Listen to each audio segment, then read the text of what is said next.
convoqué pour dire la vérité. Le professionnel qui veut se débarrasser de la question balance ou toute la question d'internat ou toute la page d'internet et ouvre le parapluie en disant tout ce qu'il a à dire ou tout ce qu'elle a cru comprendre. Et ça, ce sont des paroles meurtrières, des coups de fusil tirés à bout portant sur des gens qui ont effectivement tout fait pour se prendre un coup de fusil, parce qu'ils ont demandé à un jeune interne ou à un jeune chef de clinique, docteur, dites-moi la vérité. Et convoqué par cette question-là, le jeune va effectivement balancer tout ce qu'il sait. C'est la différence essentielle que je vois entre le dialogue singulier et la réflexion, la méditation scientifique comme celle qu'on vient d'avoir avec Gérard. Donc, comment faire comprendre dans le dialogue singulier avec une famille qu'on a si peu de certitudes et tant de doutes, alors qu'ils attendent de nous, au contraire, d'avoir des réponses aux questions. Je pense qu'il y a une question de savoir-faire qu'on apprend à l'université. L'université, c'est le lieu où on apprend son métier. Mais le savoir-être, le savoir-dire, ça ne s'apprend pas à l'université, ça s'apprend à l'hôpital, par le compagnonnage et par l'exemple. Et je pense que dans tous nos services, dans mon service, dans notre hôpital, dans mon hôpital, c'est l'une des grandes failles du dispositif. Et c'est là que je crois qu'il faut qu'on soit inventifs, les uns et les autres, vous directeurs d'hôpitaux, nous professionnels, enseignants, chercheurs, médecins. C'est imaginer un dispositif qui apprenne à parler vrai, parce que parler vrai, ça ne veut pas dire, c'est pas équivalent à dire la vérité, parler vrai. Parler vrai, ça peut consister à reconnaître qu'on ne sait pas et qu'on ne sait pas tout. Donc, parler vrai, ce n'est pas pareil que dire la vérité. Parler vrai, ça peut s'apprendre, et ça peut s'apprendre par la simulation. Je pense qu'il y a quelque chose dont il faut qu'on se dote, qui existe dans certains hôpitaux, que j'envie. Je sais que ça existe à Montpellier, au CHU de Montpellier, que ça existe à Angers, ça existe dans beaucoup de pays à l'étranger. C'est des studios où les jeunes médecins sont mis en situation avec des comédiens qui jouent les patients. Et le médecin, le jeune médecin, est convoqué est invité à annoncer ce qu'il a à dire. Et c'est extrêmement formateur, parce qu'on voit le résultat, c'est un véritable désastre. Et j'ai eu l'occasion d'assister à des séances comme ça, où quand il se revoit, quand elle se revoit, elle n'imagine pas, ou elle n'imagine pas, combien il ou elle est tombé à côté de la plaque.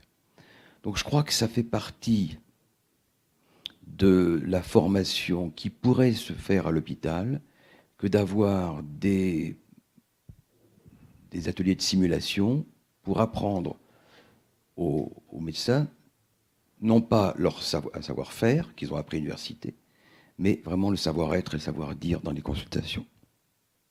Je crois que ça se professionnalise, ça ne peut pas s'inventer, ça ne peut se faire qu'en coopération étroite entre les universités et les hôpitaux. En tout cas, on a bien l'intention d'être dans cette dynamique dans notre hôpital à Necker, parce que c'est un lieu où, justement, lieu de recours, où les gens viennent. C'est un peu l'hôpital de la dernière chance pour beaucoup d'enfants atteints de maladies génétiques. Dans notre institut, on en voit 30 000 par an. Donc si c'est 30 000 loupés, c'est dramatique. D'autant plus que c'est une parole qui est lourde de poids, compte tenu du niveau d'expertise, d'alliance, de soins et de recherche qui est le nôtre. Donc il faut apprendre le doute. Il y a une pédagogie du doute qu'il faut être en mesure de transmettre et faire comprendre aux jeunes que être un bon médecin, ce n'est pas forcément balancer tout de suite. Donc la question de la temporalité de l'annonce est quelque chose qui n'est pas mentir, qui n'est pas un mensonge. Il y a un petit livre que j'aime beaucoup qui appelle la négociation de Saint-Germain, qui commence par cette phrase: la vérité n'est pas le contraire du mensonge.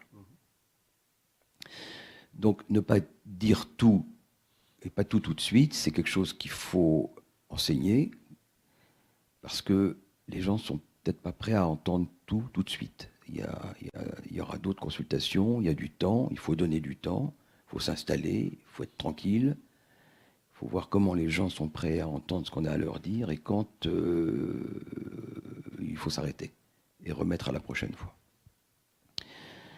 C'est d'autant plus difficile que cette question de tempo est d'autant plus difficile que souvent dans l'angoisse, les gens demandent à savoir tout de suite.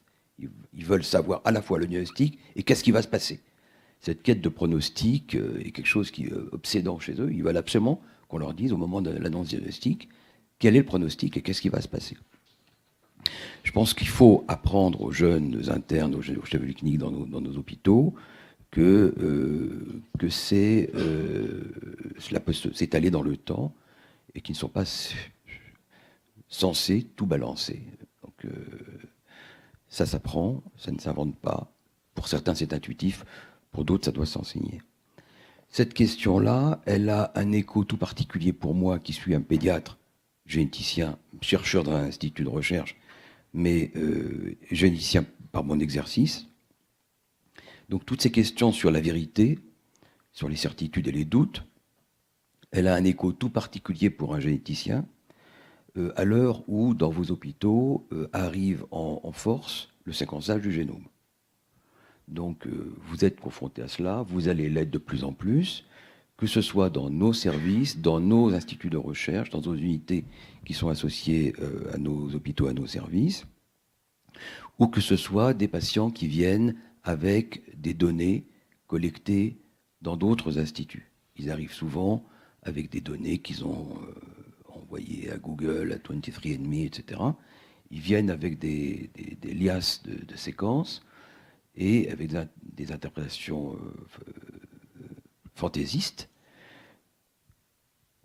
pour lesquelles il n'y a pas eu d'interprétation, ou d'interprétation en tout cas fantaisiste, et pour lesquelles on est effectivement appelé à nous exprimer. Donc que ce soit des données de séquence du génome produites dans nos hôpitaux, nos institutions de recherche ou à l'extérieur, il y a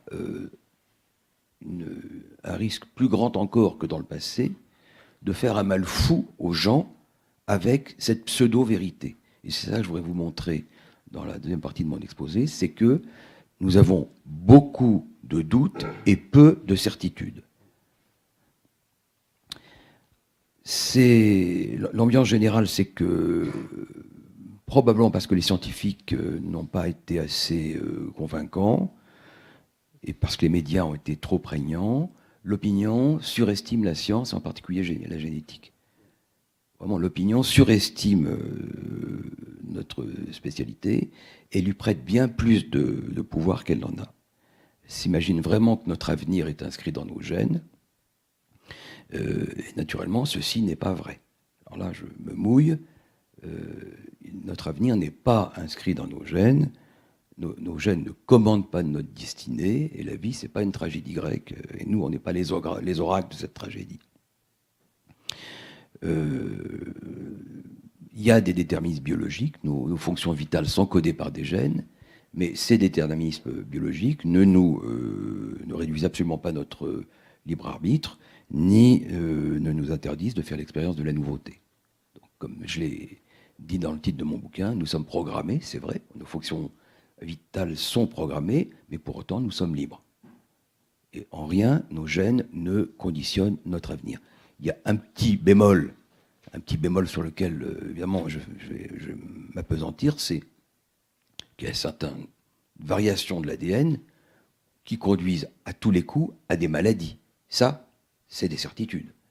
Et c'est le champ des maladies génétiques où il y a vraiment une anomalie structurale d'un gène avec un déficit de fonction de ce gène. Mais pour vous donner la mesure du flou artistique autour du génome et ce qu'on peut en attendre, je vais vous prendre deux exemples et vous raconter deux histoires. La première histoire, c'est l'histoire d'un grand généticien américain qui s'appelle James Lupski, collègue et ami, qui un jour s'est aventuré à séquencer son propre génome. Et il m'a dit, tu sais, j'ai séquencé mon génome. J'ai dit, James, t'es complètement fou. Et il me dit, oui, tu as raison, je suis fou. Et tel que tu me vois devant toi, je devrais être mort. J'ai dit, pourquoi tu devrais être mort? Parce qu'avec notre grille de lecture actuelle, et si j'en crois ce que j'ai lu dans mes gènes, je devrais avoir une maladie mortelle à tous les coups. Or, je suis bien vivant. Donc la grille de lecture que nous croyons la bonne est démentie par les faits. Mais il y a 1000 exemples de ça. C'est l'exemple de James Lupski, illustre généticien, qui montre que si cet examen avait été fait en prénatal, imaginons qu'il y a eu des exomes, des séquençages en prénatal, James, il serait passé dans le baquet, hein, vite fait. C'est vous dire combien c'est risqué, évidemment en prénatal, mais même en postnatal, de faire dire à la séquence de nos gènes ce que nous ne sommes pas parfaitement capables de comprendre. Donc il y a un enchaînement de nucléotides, effectivement, mais je ne crois pas, loin s'en faut, qu'on sache encore lire convenablement le contenu de nos gènes. Il y a une polysémie, vous connaissez le terme de polysémie, c'est un terme qui se réfère au texte hébraïque en particulier, où comme il n'y a pas de voyelles écrites dans le texte, il n'y a que des consonnes, ça donne des degrés de liberté à la lecture du texte infinis. Exactement la même chose est vraie pour le génome humain.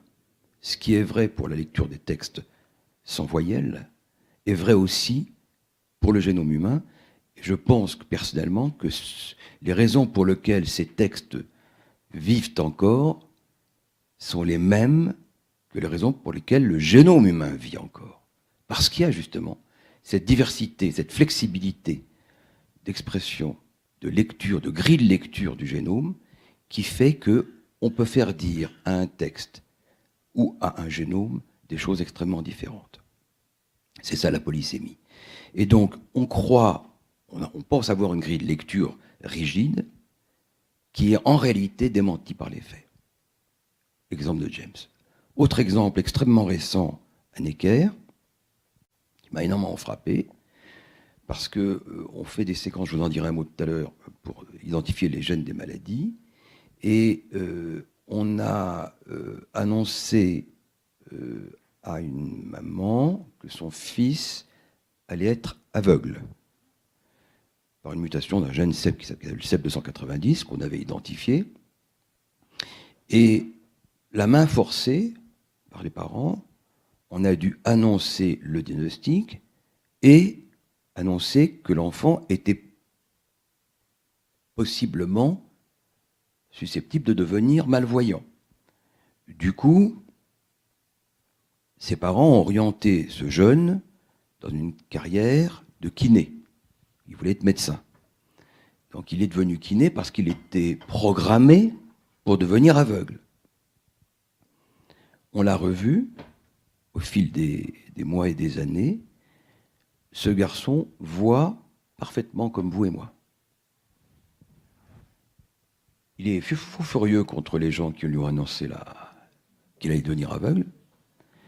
Et pour se venger, il s'est inscrit en médecine, il va être médecin. Parce que c'était sa vocation. Qu'est-ce qui s'est passé? La séquence du génome qui avait été faite du gène CEP290 montrait effectivement qu'il y avait une mutation qui était programmée pour donner une malvoyance. Il y a d'autres cas nombreux dans la littérature scientifique et chez nos collègues qui laissaient prédire que cette mutation allait rendre le sujet aveugle. Sauf qu'il n'est pas aveugle parce qu'il possédait un tout petit peu plus loin dans son gène une autre variation qui faisait sauter la première. Vous voyez ce que je veux dire? Comme un gène suppresseur dans le gène. Une variation suppresseur dans le même gène qui palliait les conséquences de la mutation. Et cette dimension-là est pour nous d'une importance considérable, parce que ça nous apprend à faire extrêmement attention aux paroles qu'on profère aux familles, mais aussi ça nous a prouvé de manière absolument formelle quelque chose d'essentiel en science, qui est la validité du système de saut d'exon, qui consiste à faire sauter un bout de gène pour retrouver un cadre de lecture ouvert. Cet exemple, et d'autres depuis, prouvent en toute rigueur ces observations de la nature, si on y prête suffisamment d'attention, prouvent en toute rigueur la validité de quelque chose qui est une hypothèse thérapeutique extrêmement séduisante, qui est de faire sauter un bout de gène pour se retrouver dans un cadre de lecture ouverte, et donc une amélioration thérapeutique comme ça se fait, comme ça s'envisage pour les myopathies. Donc, vous voyez bien l'extrême difficulté qu'il y a à prédire l'avenir et combien la parole pronostic doit être distinguée de la parole diagnostic. Autre message qu'il faut répéter de manière inlassable aux jeunes, surtout à l'ère du génome. Pourquoi ne faut-il pas proférer de parole pronostic? Parce que la recherche progresse vite, parce que chaque cas est singulier. Prenez l'exemple de ce gamin avec sa mutation CF290. Chaque mutation est unique et je me plais à répéter qu'à Necker, on a 30 000 gosses. Chaque fois qu'on peut séquencer et trouver sa mutation, on trouve une variation différente de tous les autres enfants. Donc chaque enfant malade est unique, chacun de nos enfants est unique. Vos enfants sont uniques pour vous, mes enfants sont uniques pour moi, mais ils sont uniques jusque et y compris dans leur maladie. Vous trouvez cette notion d'unicité du vivant jusqu'et y compris dans les erreurs de la nature. Comment voulez-vous prédire l'avenir lorsque chaque enfant est singulier, chaque mutation est différente, et que pas une seule fois à Necker, on trouve deux enfants avec la même mutation dans le même gène la même année? L'histoire des cheveux de tout à l'heure. Donc c'est extrêmement difficile, et on ne doit pas s'autoriser à des paroles pronostiques parce qu'elles sont tout de suite entachées de doute. Alors, voilà pourquoi on a développé, c'est un message aussi que j'adresse aux directeurs d'hôpitaux aujourd'hui, parce que ceci vous menace comme cela nous menace, c'est que la pratique du séquençage à haut débit en pratique hospitalière est extrêmement casse-gueule. Et nous lui préférons une stratégie qui consiste à examiner les seuls gènes connus pour donner le symptôme. Donc il s'agit de réduire la complexité du problème à l'analyse hospitalière, donc ça n'est pas de la recherche, l'analyse des gènes connus et publiés pour donner une maladie donnée particulière. Donc il ne s'agit pas de recherche, il ne s'agit pas de séquencer tout l'ADN, mais seulement d'examiner les gènes connus et publiés pour donner le dit symptôme. Mon enfant est autiste, mon enfant est retardé mental, mon enfant est aveugle, mon enfant est un nain.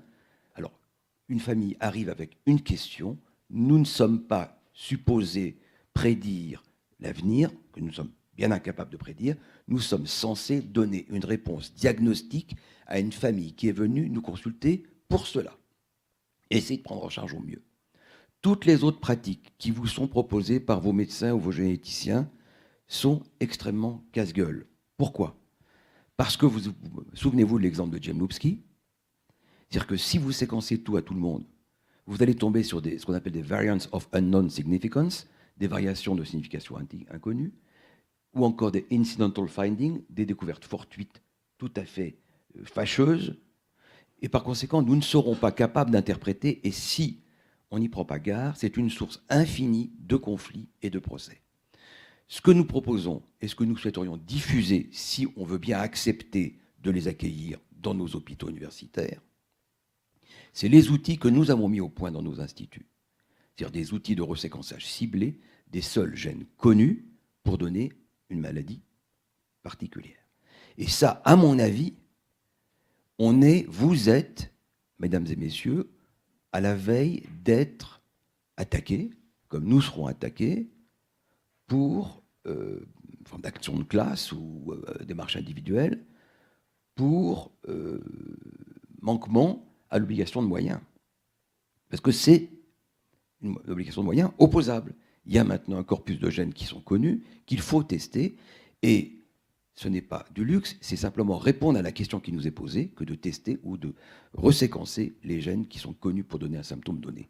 C'est très important de ne pas réinventer la roue, et si nous pouvions, nous qui sommes plus dotés que les autres, car Necker et quelques autres, Salpêtrière, nous avons reçu plus que les autres. Quand on a reçu plus que les autres, on doit donner davantage à notre tour. Donc, l'objectif que je voudrais proposer, c'est que toutes ces erreurs potentielles soient évitées, que ces outils qui ont été mis au point soient mis à la disposition du plus grand nombre dans le cadre d'accords contractuels entre directeurs d'établissement pour que, ma foi, on ne soit pas submergé, comme on l'est à Necker, par des milliers de patients qui viennent nous voir, non seulement pour une expertise clinique, mais aussi pour nos plateformes et pour nos plateaux techniques. Et nous sommes débordés.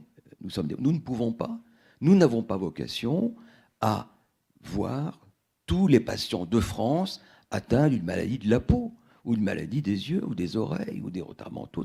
Nous ne pourrons pas le faire. Aucun hôpital parmi les nôtres ne pourra faire face à cette complexité. Par conséquent, je crois qu'on a fait les frais de ces erreurs, qu'il faut absolument partager. Le peu qu'on a à donner, il faut le partager. Et savoir disséminer, dans le cadre d'accords contractuels entre l'établissement, ces outils, plutôt que de siphonner les patients qui ne peuvent pas toujours venir dans les grands centres hospitaliers universitaires français. Ça, c'est le point de vue des patients qui sont confrontés au risque d'avoir des annonces fantaisistes, soit trop sévères, soit pas sévères.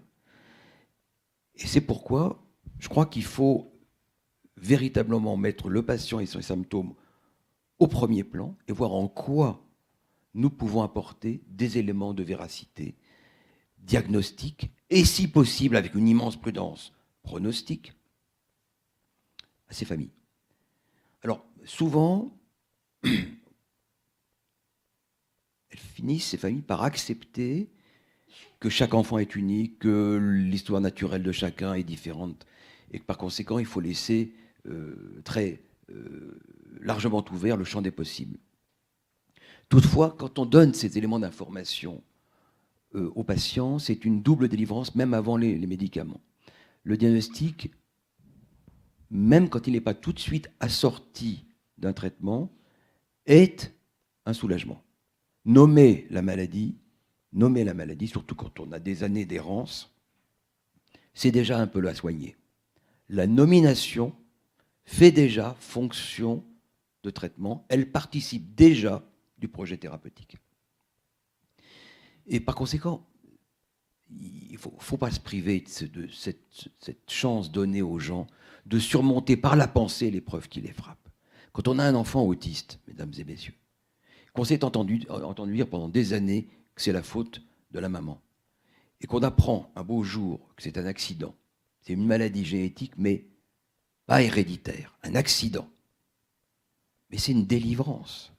Et rien que ça, déjà ça fait la différence entre le génétique et l'héréditaire, on en parlait hier avec Gérard. Tout ce qui est génétique n'est pas héréditaire, au contraire. Beaucoup d'accidents, plein d'accidents sont sporadiques, non hérités. Et tout ce qui est héréditaire n'est pas génétique. Il y a des familles où on étudie. Il y a des gens qui étudient tout le temps. Bon, ben ça, c'est pas génétique, c'est culturel. Moi, j'ai travaillé, j'ai étudié parce que tout le monde m'a dit il faut que tu travailles, il faut que tu travailles. J'ai une famille de gens qui travaillaient et mes enfants ont beaucoup travaillé. C'est héréditaire, c'est pas génétique. Par conséquent, déjà nommer les choses, donner un nom, permettre au sujet de surmonter par la pensée l'épreuve qu'il frappe, c'est déjà un cadeau. C'est un soulagement extraordinaire. Et puis, je vais très rapidement terminer, c'est une chance qui est donnée à des gens d'être moins seuls. Tout de suite après l'annonce du diagnostic, et avant même de s'inscrire dans une logique thérapeutique, ils disent « Docteur, est-ce qu'on pourrait en rencontrer d'autres qui ont la même chose que nous ?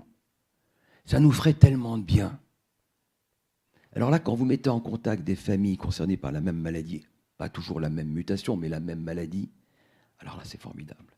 Ils se retrouvent entre eux, c'est des mini-associations de familles, des regroupements qui font lien entre ces familles, qui leur permettent d'échanger des expériences et de voir comment les uns et les autres ont surmonté les épreuves. Alors, c'est pas toujours très bon, parce que quand les familles ne sont pas exactement au même âge, on peut être projeté dans un avenir ultérieur qui forcément n'est pas toujours rose. Mais si on s'arrange pour matcher les familles parce que les enfants ont à peu près le même âge, ça fait lien. Et ça permet à nous autres aussi, professionnels, d'examiner ce qu'est l'histoire naturelle, l'allure évolutive d'une maladie. Et vous savez parfaitement que si un jour il y a des essais cliniques, et maintenant il y en aura de plus en plus, fondés sur les mécanismes exacts des maladies, il faudra bien qu'on ait la ligne de base. Quelle est l'histoire naturelle? Comment évolue la maladie? Quelle est l'allure évolutive spontanée? Et aujourd'hui, c'est complètement paradoxal et c'est contre-intuitif, comme dirait Gérard, mais il y a des remèdes, il commence à y avoir des remèdes, mais il n'y a pas assez de malades pour rentrer dans les essais cliniques parce qu'ils n'ont pas eu leur diagnostic, parce que les diagnostics ne sont pas faits. Et d'autre part, on n'est pas foutu de connaître l'histoire naturelle de la maladie, parce qu'elle n'a pas été décrite. On n'a pas assez décrit comment évolue un groupe homogène de patients. Donc regardez la situation paradoxale où on a des premiers traitements qui sont sur le marché à titre expérimental, dans les grands labos industriels, mais pas de patients pour les inclure et pas de notion précise de l'histoire naturelle de la maladie. Voilà le paradoxe. Donc, j'ai presque fini. Je voudrais, dans les minutes qui suivent, commenter sur cette autre menterie qu'est la médecine prédictive. Alors là, on n'est pas avec un patient, une famille, un malade, on est avec un sujet bien portant qui nourrit le rêve prométhéen d'éternité et qui attend de la génétique, de notre science, qu'on prédise l'avenir. Donc, je vous ai dit tout à l'heure que c'est une imposture. Nos gènes ne commandent pas notre avenir, toutes les fonctions biologiques sont codées, mais notre libre arbitre est entier et nous avons toute liberté pour faire l'expérience de la nouveauté. Mais les gens sont en telle détresse spirituelle, pour toutes sortes de raisons, vous connaissez autant que moi, professionnels, spirituels, en telle détresse, qu'ils se raccrochent à la génétique comme une source d'espérance. Qu'on soit malade, bien sûr, mais aussi quand on est bien portant. Comme si nous autres, on était des cartomanciennes, des boules de cristal ou des horoscopes. Alors, il y a un marché formidable, parce que comme les scientifiques n'osent pas le dire, parce qu'ils n'osent pas s'approcher d'un micro, qui est-ce qui s'empare de l'opinion? Évidemment, les lobbies, les intérêts particuliers, publics, financiers. Et aujourd'hui, il y a un nombre croissant de gens qui recourent à 23andMe, qui, pour 99 € aux États-Unis, avec un échantillon de salive, prétend prédire les risques de survenue de maladies communes. Ce n'est pas des maladies rares, comme celles qu'on voit dans nos hôpitaux, c'est des maladies communes. Le risque de développer un cancer du côlon, un cancer de la prostate, ou une arthrite, ou rhumatoïde, ou je ne sais quoi. Donc, ce que je voudrais vous dire en conclusion, c'est que cette médecine prédictive qui a fait florès dans les années 80 est doublement à l'épreuve de l'expérience. Donc on voit qu'on révise nos ambitions à la baisse. Se révèle à l'épreuve du temps doublement erronée. Et je vais vous expliquer pourquoi c'est faux. C'est faux au niveau individuel. Parce que ces facteurs prédictifs n'ont de pertinence qu'en population générale et n'ont aucune pertinence au niveau individuel. Donc, ce que je voudrais que vous compreniez tous, c'est que il n'y a pas de vérité dans un monde probabiliste. Il n'y a pas de vérité individuelle dans un monde probabiliste. Gérard l'a dit un peu tout à l'heure. il y a effectivement quelque chose qui est vrai en population générale. On sait que le fait d'avoir tel allèle confère un risque prédictif positif de temps de développer ultérieurement un diabète ou je sais quoi. Mais ça ne me dit rien au niveau individuel sur mon risque particulier. Donc c'est une question qui est intéressante en population générale, intéressante pour le chercheur, peut-être un jour pour les industriels, qui d'ailleurs rachètent les données de 23andMe, très cher. Mais individuellement, ça n'a aucune valeur. C'est aussi sot que de se poster à la sortie d'un bureau de vote et de prédire sur la moyenne des suffrages du bureau de vote de Yann ce qu'a été le vote individuel de Yann Bubien. Vous ne pouvez pas prédire sur la moyenne des suffrages de son bureau de vote ce qu'a été son suffrage singulier. C'est aussi bête que cela. Mais les gens tombent dans le panneau. Mais qu'est-ce que vous voulez qu'ils fassent d'un résultat collectif, de surcroît de valeur prédictive extrêmement faible, probabilité multipliée par 110% d'avoir un diabète? Alors, c'est doublement pervers, ça, parce qu'il y a un certain nombre de gens, et j'ai commencé à voir les effets pervers de cela dans notre activité, c'est qu'un certain nombre de gens ont cru pouvoir s'exonérer de tests de dépistage au motif que Google leur avait prédit un risque faible. Vous voyez ce que je veux dire? Il faut réassurer à tort des sujets qui se sont crus pouvoir se dispenser des dépistages que chacun d'entre nous devons faire. Et au contraire, ça augmente les colonnes d'hypocondriaques qui vont se précipiter à la porte de vos hôpitaux sans aucun risque, sans aucune bonne raison, puisqu'ils vont se croire menacés par telle ou telle maladie, alors qu'en réalité, ils auront seulement mal compris les résultats d'un test. Donc tout cela nécessite au fond, et j'en ai fini, de bien faire la différence entre les diagnostics qu'il faut arriver à faire dans des familles ou chez des patients qui attendent ce diagnostic pour surmonter par la pensée l'épreuve qui les frappe et pour rentrer dans des protocoles thérapeutiques. Ceci, il faut le faire. Nous maîtrisons convenablement les choses. Quand on trouve une anomalie dans des gènes connus, déjà publiés et répertoriés, nous avons la certitude qu'elles sont bien causales. Nous prenons le risque de nous engager dans un diagnostic prénatal ou de rassurer lorsque, comme c'est souvent le cas, l'accident est survenu de manière de novo, non héréditaire, donc sans risque de récidive. Ça, c'est un bénéfice réel pour lequel nous nous engageons. Nous sommes certains de ce que nous faisons au niveau diagnostique. Nous nous gardons de parole pronostique pour les patients qui sont là parce que nous ne savons pas comment cela peut évoluer. Quant au sujet bien portant, je vous dissuade, mes amis, de faire des tests prédictifs pour toutes les raisons que je vous ai dites, car elles sont entachées de multiples facteurs d'erreur et qui les privent de tout intérêt, en tout cas individuel. Donc vous voyez, j'en finirai par là, le contraste qu'il y a entre le point de vue du médecin qui est en face d'un malade qui pose une question à laquelle il nous appartient de répondre, et nous sommes aujourd'hui armés pour répondre à un très grand nombre de questions, et ce sera de plus en plus le cas dans vos hôpitaux si on arrive à diffuser ces tests. Toute différente est la situation où des gens bien portants s'imaginent pouvoir lire dans le marc du café ce que l'avenir leur réserve. Et je crois que là, c'est un peu pour ça que j'écris ce bouquin, je crois qu'on a un devoir, nous autres professionnels, de vérité, c'est-à-dire de dire vraiment ce que nous pensons, ce que nous savons et ce que nous ne savons pas. Et peut-être que ce qui fait le plus défaut, c'est la parole autorisée des scientifiques qui s'autorisent finalement à dire les choses. Parce que beaucoup de personnes parfaitement autorisées pour le faire, pour des raisons que je ne comprends pas très bien, s'interdisent, s'autocensurent et ne disent pas ce qu'ils pensent, peut-être parce que c'est mal vu d'aller s'approcher d'un micro, c'est mal vu d'aller devant une caméra de télévision ou de s'exprimer publiquement. Je crois que c'est très, très regrettable. Je crois que beaucoup de scientifiques ont des choses très importantes à dire, en tout cas pour contrecarrer la désinformation des médias. Et je crois que c'est pas...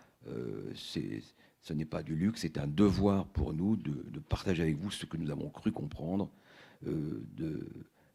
nos certitudes, mais aussi surtout nos doutes. Merci de votre attention.